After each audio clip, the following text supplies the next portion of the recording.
अस्सलाम वालेकुम स्टूडेंट्स। आज हम डिस्कस करेंगे कि कंसाइनमेंट क्या होता है। कंसाइनमेंट एक पूरा एक प्रोसीजर है जो कि मालिक की तरफ से, जो कि होलसेलर भी हो सकता है और प्रोड्यूसर भी हो सकता है और ओनर भी हो सकता है किसी चीज़ का, वो एजेंट को सेंड करता है दूसरी जगह पे, ताकि टाइम की बचत भी हो सके और चीज़ें भी ज़्यादा बिक सकें।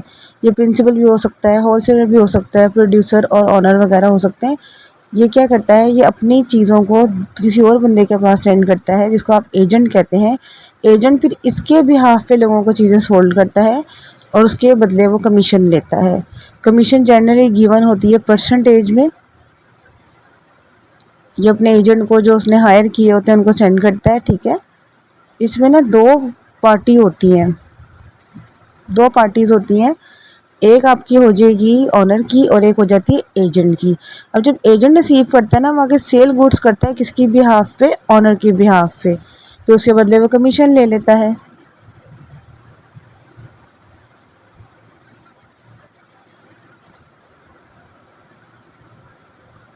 और इन दोनों का आपस में किसका रिलेशन होता है, एजेंट और प्रिंसिपल का। कंसाइनी एजेंट है और जो कंसाइनर है वो प्रिंसिपल है, यानी कि मालिक का और एजेंट का।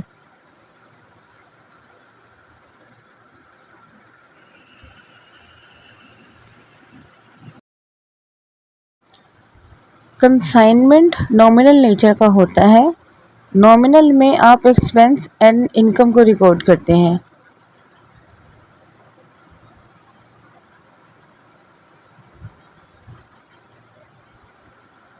अब जैसे जो सेल्स होती हैं वो इनकम होती हैं, जो किसी चीज़ पर उठाए गए अखराजात होते हैं वो छोटे मोटे सारे एक्सपेंसेस ट्रीट किए जाते हैं। कंसाइनमेंट में क्या होता है, जो कंसाइनर होता है ना, वो अपनी बुक में जब उसको एक्सपेंस होता है तो वो कंसाइनमेंट वर्ड को डेबिट करता है, ये इंडिकेट करने के लिए कि उसको एक्सपेंस हुआ है। और जब उसको कोई इनकम होती है तो वो कंसाइनमेंट वर्ड को क्रेडिट करता है, ताकि उसकी इनकम को पता लग सके, क्योंकि ये कंसाइनमेंट का एक पूरा प्रोसीजर है। सिर्फ कंसाइनर की बुक में डेबिट और क्रेडिट कंसाइनमेंट होते हैं। अगर एक्सपेंस हो तो डेबिट होगा कंसाइनमेंट, अगर इनकम होगा तो, अगर आपकी इनकम होगी तो कंसाइनमेंट क्या हो जाएगा, क्रेडिट। Consignment word.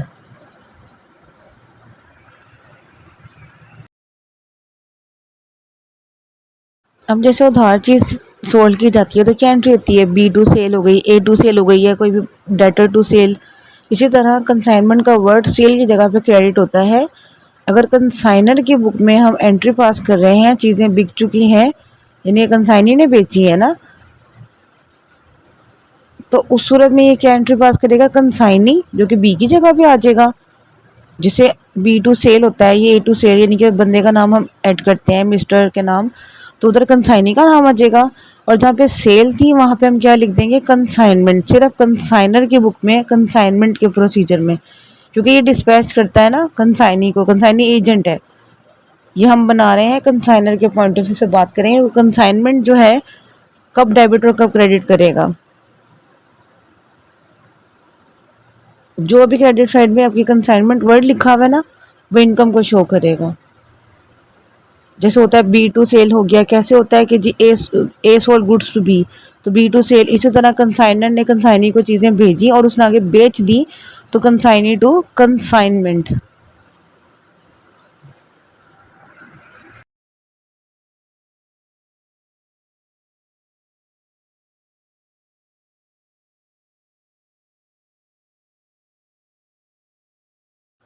कंसाइनमेंट के सवाल में है तो बहुत ज़्यादा एंट्रीज, लेकिन अभी यहाँ पे हम करेंगे बेसिक एंट्रीज। लेकिन यहाँ पे ये है कि मैं कंसाइनी पर्सनल अकाउंट या कंसाइनर पर्सनल अकाउंट से शो करूँगी।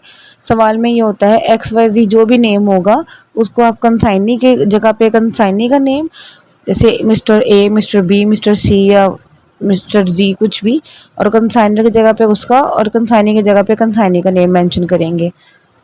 सबसे पहले तो बेसिक एंट्री होती है, ये यहाँ पे जर्नल बनता है, डेट, पर्टिकुलर, डिटेल वगैरह जहाँ पे लिखी जाती है।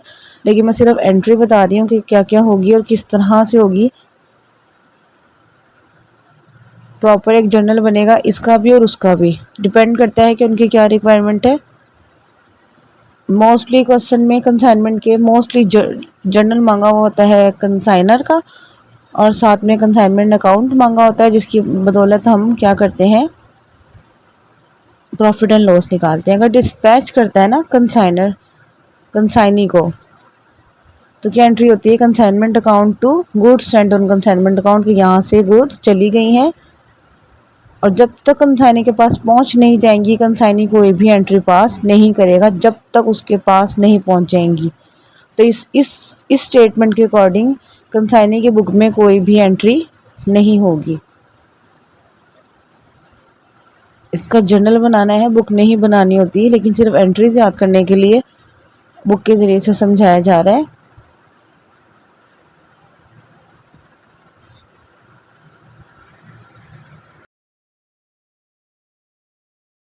एक ही सवाल होता है और दोनों जगह पे इफेक्ट करता है। फिर उसके बाद नरेशन जो है वो नीचे आ जाएगी, गुड्स डिस्पैच्ड बाय कंसाइनर, या ऊपर same goods dispatch to consignee from consignor. उसके बाद नेक्स्ट एक्सपेंस वाली आ जाती है, जो कंसाइनर चीज़ें बेचता है उसमें उसको एक्सपेंस इंकर्ड होते हैं, तब भी एक्सपेंस के लिए वो डेबिट कर देगा कंसाइनमेंट को, और उसके हाथ से कैश जाता है डायरेक्ट खर्चे अदा करने हैं, तो वो क्या एंट्री हो जाएगी, consignment account to cash account. और इधर भी कंसाइनी की बुक में कोई भी एंट्री पास नहीं होगी, क्योंकि अभी तक उसके पास चीज़ें नहीं पहुंची होती हैं, अभी तो सिर्फ डिस्पैच करवाया होता है और उसके एक्सपेंसेस होते हैं बस। और इधर भी नरेशन वही आ जाएगी, बीइंग एक्सपेंस इनकर्ड। नरेशन लिखनी ज़रूरी होती है। नरेशन इतनी लिखनी चाहिए कि पता हो सके कि ऊपर की एंट्री क्यों पास हुई है। एज इट इज़ वर्ड से लिखना ज़रूरी नहीं है, लेकिन होनी चाहिए कॉम्प्रिहेंसिव वर्ड में, और ये पता लग जाए कि एंट्री क्यों पास हुई है। अब उसके बाद ये वाली तीसरी है, चौथी आप ऊपर नीचे कर सकते हैं, पहली और दूसरी सेम रहेगी, तीसरी चौथी में कर सकते हैं, इतना इशू नहीं है। कि जब चीज़ें कंसाइनर की चीज़ें कंसाइनी के पास पहुंच जाएंगी, तो क्या वो एक्सपेंस वगैरह होते हैं। अब वो एक्सपेंस पे करता है जब कंसाइनी के पास चीज़ें पहुंच जाती हैं, वो अपने गोदाम तक ले जाने के लिए एक्सपेंस पे करता है, लेकिन वो एक्सपेंस किससे लेता है, वो लेता है कंसाइनर से, क्योंकि वो बेसिक एक्सपेंस होते ही उसके हैं। अब इसी तरह ये कंसाइनमेंट वर्ड को डेबिट करेगा एक्सपेंस के लिए, उसने कंसाइनी को देना है तो क्रेडिट कर देगा, और ये कंसाइनर को डेबिट करेगा और इसके हाथ से पैसे गए तो ये यहाँ पे क्या कर देगा, कैश अकाउंट क्रेडिट कर देगा।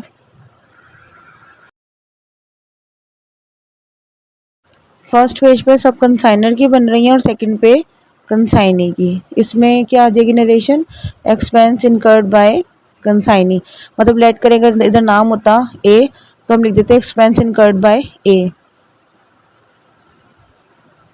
इसके बाद आ जाएगी चीज़ बेचने की एंट्री, वो चीज़ें भी किसकी बेची हैं, कंसाइनर की, तो कंसाइनर की इनकम है। ये तीसरी चौथी की जगह पे और चौथी तीसरी की जगह पे हो सकती है, कोई इशू नहीं है।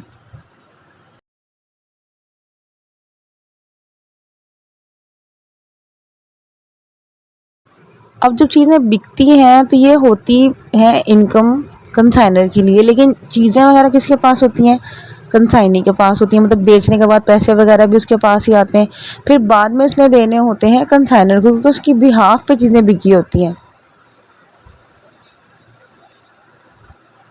कंसाइनर चीज़ें भेजता है कंसाइनी को और कंसाइनी बेचता है।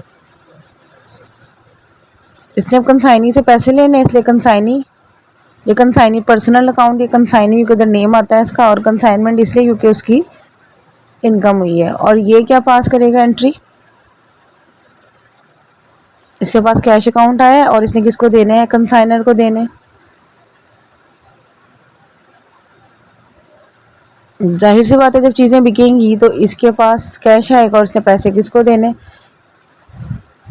कंसाइनर को देने, इसलिए इसने सेल वगैरह को नहीं किया, क्योंकि सेल इसकी थी ही नहीं, चीज़ें तो किसी और की थी, इसने बस चीज़ें सेल करनी है और कमीशन लेनी है, चीज़ें किसी और की है, इसलिए ही कंसाइनर ने अपनी उसमें कंसाइनमेंट वर्ड को एज इनकम क्रेडिट किया हुआ है। Being goods are sold on consignment या being goods are sold.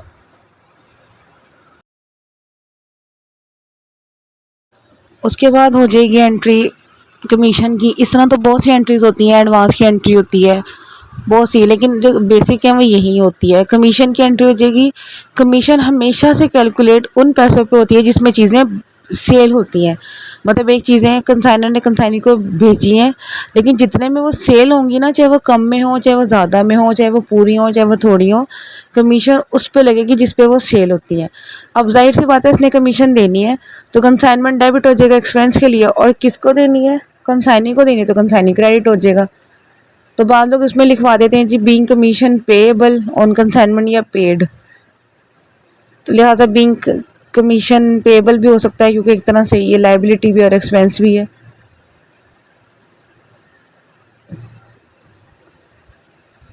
Narration बस इतनी लिखनी है कि वर्ड वाजे हो जाए।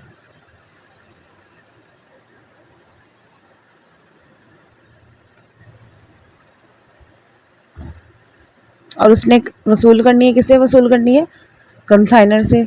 और क्या वसूल करनी है? Income commission. तो ये कमीशन को शो करेगा, क्योंकि सिर्फ कंसाइनमेंट का वर्ड जो है वो सिर्फ कंसाइनर की बुक में होगा, कंसाइनी की बुक में नहीं होगा। तो ये सिंपल एंट्री पास कर देगा कंसाइनर पर्सनल अकाउंट, यानी कि जैसे नाम होता है BCDEF कुछ भी, मिस्टर ए मिस्टर बी, तो वो नाम आ जाएगा और नीचे क्या आ जाएगा? नीचे आ जाएगा कमीशन। फिर उसके बाद इसकी नरेशन आ जाएगी। फिर इसके बाद एक प्रोसेस होता है, यानी कि ये बेसिक एंट्रीज हैं, इसके बाद होता है कि हमने कंसाइनमेंट का लेजर बनाना होता है। उसके ज़रिए हम लोग प्रॉफिट एंड लॉस निकालते हैं। कंसाइनमेंट का जैसे लेजर बनता है, जो चीज़ें डेबिट में लिखनी है, जो चीज़ें क्रेडिट में लिखनी है, वो कंपल्सरी लेजर होता है। उसमें हमें हर हाल में कंसाइनमेंट का लेजर बनाना ही होता है, चाहे वो मांगे या ना मांगे। इसमें वैसे तो 3 लेजर मांगे होते हैं, 3 अकाउंट्स मांगे होते हैं। एक मांगा होता है कंसाइनमेंट, एक कंसाइनी का, और एक गुड्स सेंट ऑन कंसाइनमेंट का। लेकिन जो बेसिक है, जिसके बगैर सवाल पूरा नहीं होता, वो कंसाइनमेंट अकाउंट का लेजर है।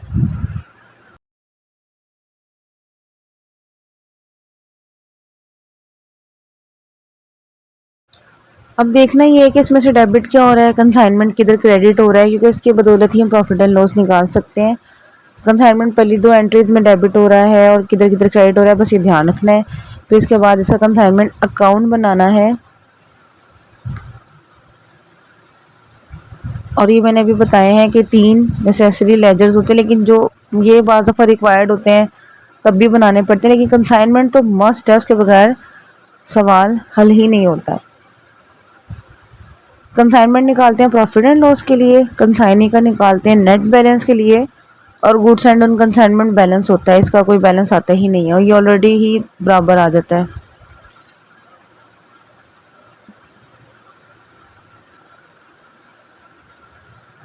अब वही सेम प्रोसीजर है कंसाइनमेंट अकाउंट का। लेजर बनाएंगे, डेट पर्टिकुलर या डिटेल या रेफरेंस जो भी लिखते हैं। फिर नेक्स्ट आ जाएगा अमाउंट।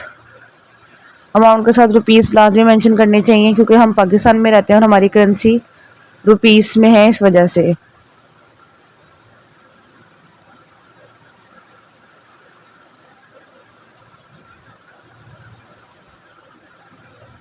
अब इधर जो जो चीज़ें, ये फर्स्ट वाले जो कॉलम है लेफ़्ट साइड के, वो डेबिट हैं, और जो आगे वाले कॉलम है 3, वो क्रेडिट को इंडिकेट करते हैं। तो पहली में क्या आ जाएगा?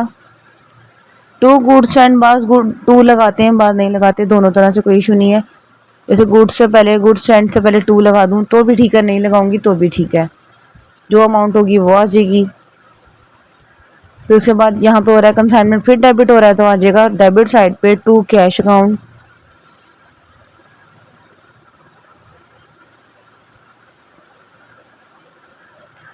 थर्ड एंट्री में क्या हो रहा है? कंसाइनमेंट, फिर डेबिट हो रहा है, किसकी वजह से हो रहा है? एक्सपेंस की वजह से, कंसाइनी की एक्सपेंस की वजह से। तो यहाँ पे कंसाइनी को मेंशन करके साथ में छोटा सा एक्सपेंस मेंशन कर देते हैं, ताकि आसानी रहे।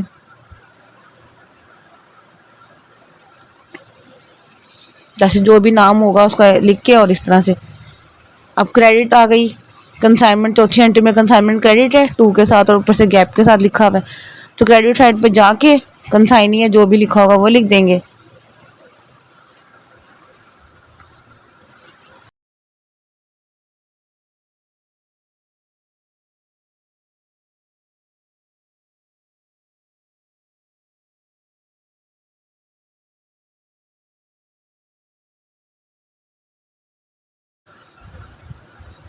अब ये सारा बनाने के बाद देखेंगे ये जो सीधे हाथ पे है, राइट हैंड पे है, ये है क्रेडिट साइड।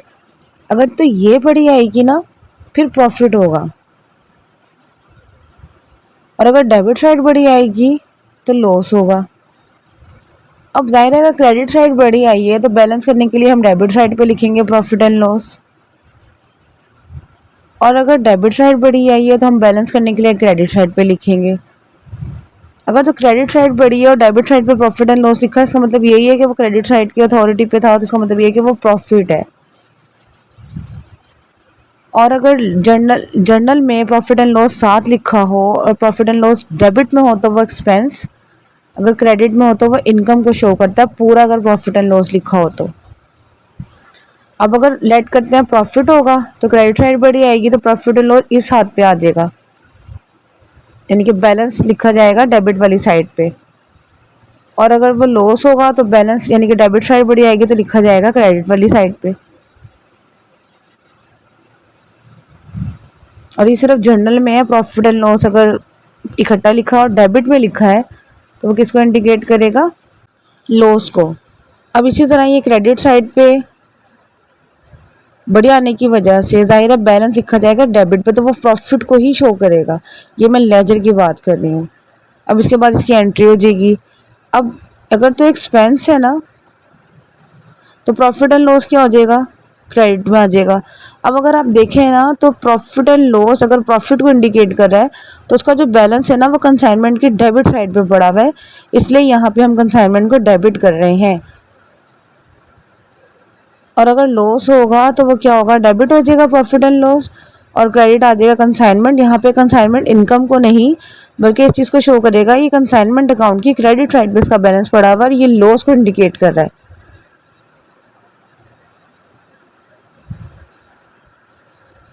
ये बैलेंस देखे ना, अगर ये डेबिट पे पड़ा हुआ नहीं लेकिन अथॉरिटी क्रेडिट की हुई, क्रेडिट साइड बड़ी आई थी।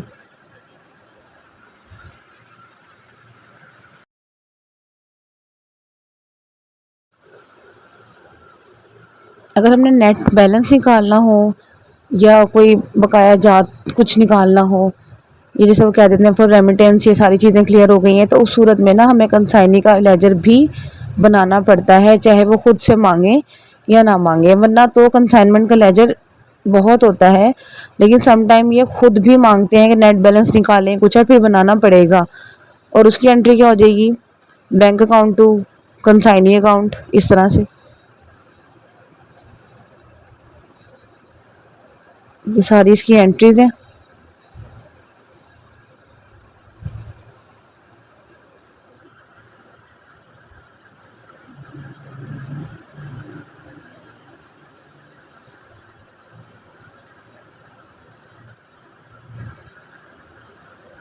अब ना एक सवाल में ऐसा होता है कि सारी चीज़ें नहीं बिक सकती हैं, होता भी है नॉर्मल केसेस में।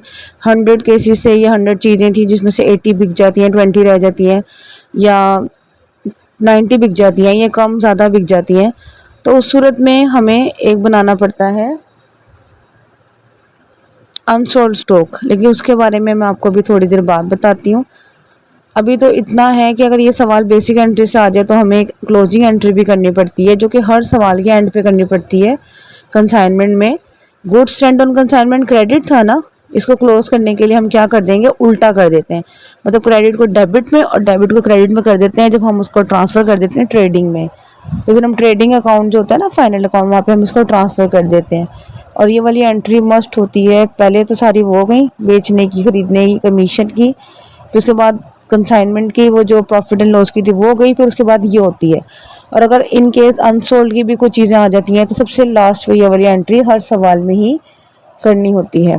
Bing goods sent on consignment account transfer to trading account.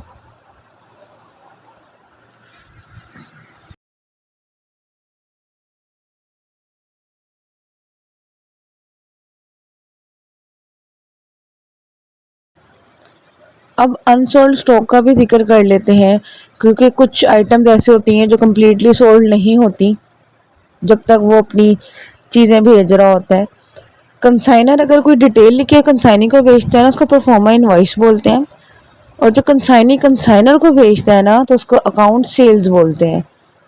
अब जैसे लेट करें 50-100 चीज़ें थी, 50 सोल्ड हो गई, 50 रह गई। ज़रूरी नहीं है 50-50, 80-20 भी हो सकती हैं, इससे ज़्यादा भी हो सकती है और कम भी हो सकती हैं।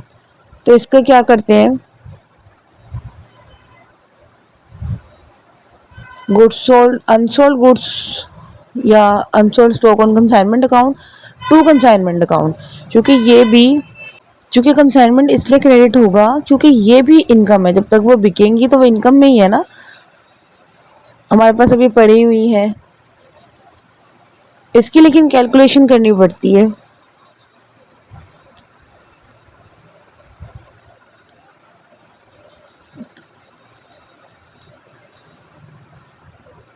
कैलकुलेशन में क्या करते हैं हम लोग, कॉस्ट ऑफ गुड्स सोल्ड लिखते हैं, कॉस्ट ऑफ अनसोल्ड गुड्स मतलब कि कितनी चीज़ें नहीं बिकी हैं, और उसको ना ओरिजिनल प्राइस के साथ लिखते हैं, मतलब जो फर्स्ट वाली प्राइस होती है जब हमने डिस्पैच की होती हैं चीज़ें।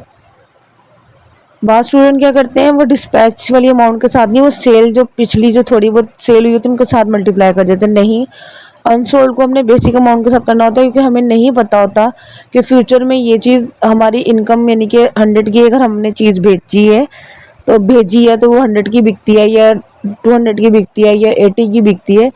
तो अनसोल्ड गुड्स या अनसोल्ड स्टॉक का आपने उसी अमाउंट से करना है जो डिस्पैचिंग वाली होती है। उसके बाद हम करते हैं part of direct expense. Direct expense का पार्ट लिखेंगे, जो भी डायरेक्ट एक्सपेंस होगा।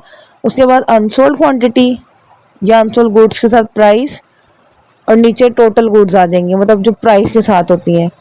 फिर इसको मल्टीप्लाई करने के बाद इसको ऐड करेंगे और अनसोल्ड वाले एंट्री में इसके अमाउंट को लिख देंगे। और इसका दूसरा फॉर्मूला क्या है, unsold quantity divided by total quantity और डायरेक्ट एक्सपेंस के साथ मल्टीप्लाई होगा।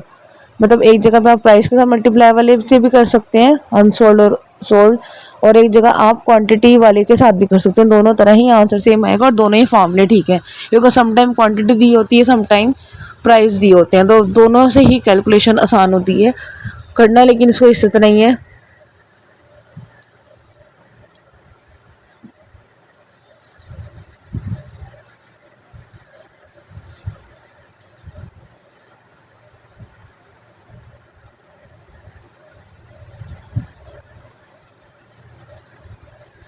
ये नोट में स्पेशल लिख रही हूँ कि जो कमीशन होती है ना वो कैलकुलेट होती है ऑन सेलिंग प्राइस, कभी भी डिस्पैच वाली अमाउंट पे कमीशन नहीं होती, और अनसोल्ड जो है वो डिस्पैच अमाउंट पे होती है। जितने अमाउंट से वो डिस्पैच करता है उसी पे अनसोल्ड वो कैलकुलेट यानी कि देखता है कि फ्यूचर में कितनी होंगी, तो वो अनसोल्ड उस हिसाब से एस्टिमेट करता है, और जो सेलिंग अमाउंट है उस पर आपकी कमीशन होती है।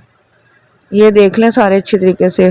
और डायरेक्ट एक्सपेंस जो लिखे हुए हैं, डायरेक्ट एक्सपेंस वो होते हैं जो कंसाइनर से लेके कंसाइनर के तमाम खर्चे और कंसाइनी के गोडाउन तक पहुंचने के तमाम खर्चे डायरेक्ट एक्सपेंस में आते हैं।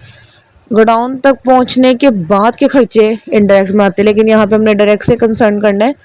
तमाम खर्चे किसके होंगे, कंसाइनर के, और कंसाइनर से लेके कंसाइनी तक पहुंचने, उसके गोदाम तक पहुंचने के भी तमाम खर्चे किस में जाएंगे, डायरेक्ट में। जैसे ड्यूटीज वगैरह हो गई। कोई मसला हो तो कमेंट में पूछ लें। काफ़ी आसान है, पर बाद बच्चे इसको याद नहीं कर पाते, या तो लॉजिकल इनको याद नहीं हो पाती, या फिर जो भी है, लेकिन ये काफ़ी आसान है। लेकिन नो डाउट के सवाल को अटेम्प्ट करने में थोड़ा सा टाइम ज़्यादा लगता है बाकी सवालों की निस्बत। मैं डायरेक्ट एक्सपेंस लिख के भी बता देती हूँ।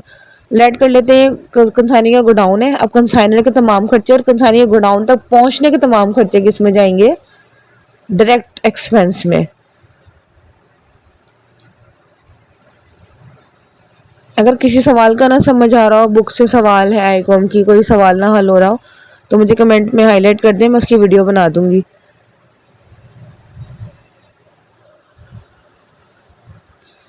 वीडियो समझ आई हो तो लाइक करें, शेयर करें, सब्सक्राइब माय चैनल।